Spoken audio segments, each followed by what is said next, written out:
نے کبھی احسان نہیں جتلایا. ہم تو کسی کو 10 روپے دے کے احسان جتلاتے ہیں. اللہ نے اتنا انعام دیا پھر بھی احسان نہیں جتلایا سوائے اللہ کے پیغمبر کی ذات جناب محمد رسول اللہ. بولو صلی اللہ علیہ وسلم کی ذات ایسی ہے جب اللہ نے کائنات میں بھیجا اس رب کو بھی قسم اٹھا کے کہنا پڑا کہ کائنات والوں قدر کرنا میں تم پر احسان کر رہا ہوں. کائنات والوں قدر کرنا تم میں احسان کر رہا ہوں. اللہ جی آپ نے اور بہت ساری نعمتیں دی ہیں کبھی احسان نہیں جتلایا. پیغمبر کی باری آتی ہے اللہ آپ احسان جتلا رہے ہیں تو مجھے سمجھ یہ آیا.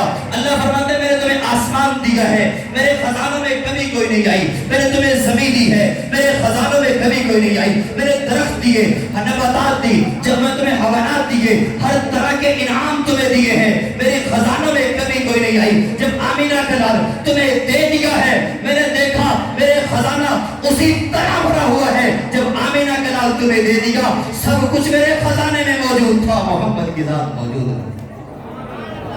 اس لیے میرے خزانوں میں ایک ہی ایسا پیغمبر ہے جو میں نے تمہیں دے دیا. اب قدر کرنا. اور اس پیغمبر نے ہمیں کیا دیا؟ اس پیغمبر نے ہمیں کیا دیا؟ اس پیغمبر نے ہمیں کیا دیا؟ سال بعد ہم نام لے کے پھر سکون سے بیٹھیں ایسا نہیں ہو سکتا. اللہ نے فرما دیا تم لو نہ لو اس پیغمبر کی شان کو بیان کرو نہ کرو ورفعنا لک ذکرک. میں نے اس پیغمبر کی ذات کو اس کی شان کو اس کے الفاظ کو اس کی صورت کو اس کی سیرت کو اتنا بلند کر دیا ہے جہاں جہاں میرا نام ہوگا وہیں میرے محمد کا نام. آؤ سنو میرے آقا نے دیا کیا. ابھی بچہ بتا رہا تھا حضور کی ازواج کا تذکرہ ہوا حضور کی اولاد کا ذکر ہوا. میرے پیغمبر نے میرے اور آپ کے لیے سب کچھ قربان کیا. اور سنو یہ ہمارا عقیدہ ہے اللہ کے محبوب پیغمبر کو اللہ نے اتنے اختیار دیے تھے اگر میرا پیغمبر اشارہ کرتا ہے ابو جہل کی مٹھی میں کنکر بول پڑتے ہیں. اگر میرا پیغمبر اشارہ کرتا ہے چاند 2 ٹکڑے ہو جایا کرتا ہے. اگر میرا پیغمبر اشارہ کرتا ہے زمین کو چیرتا ہوا درخت آ کے سجدہ کرتا ہے. اگر میرا پیغمبر اشارہ کرے مردہ کو کھڑی ہو کے میرے اللہ میرے پیارے پیغمبر کا کلمہ پڑھتی ہوئی نظر آتی ہے پھر میرا اور آپ کا عقیدہ یہی ہونا چاہیے نا. اگر میرا نبی اشارہ کرتا احد پہاڑ جیسے پہاڑ بھی سونا کے بن جاتے چاندی کے بن جاتے. لیکن میرے پیغمبر نے دنیا نہیں مانگی ہے دنیا کی کوئی چیز کی جو ہے تمنا نہیں کی ہے اپنا سب کچھ میرے اور آپ کے لیے قربان کیا ہے. پھر میرا پیغمبر زندگی گزار کے گیا ہے.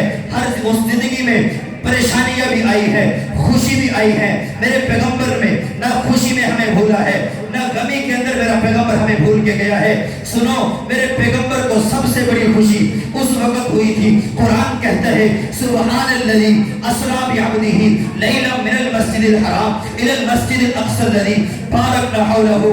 اللہ کے محبوب پیغمبر اللہ کی ذات کے لیے مار کھا رہے ہیں. کوئی میرے پیغمبر کو جادوگر کہہ رہا ہے کوئی میرے آقا کو جو ہے برے بھلا کہہ رہا ہے کوئی پتھر مار رہا ہے کوئی مبارک چہرے پہ تھوک رہا ہے. پھر آؤ نہ ذرا طائف کا سفر لوگوں نے پتھر مارے یہاں تک کہ میرا محبوب پیغمبر خون میں آلود ہو چکا ہے.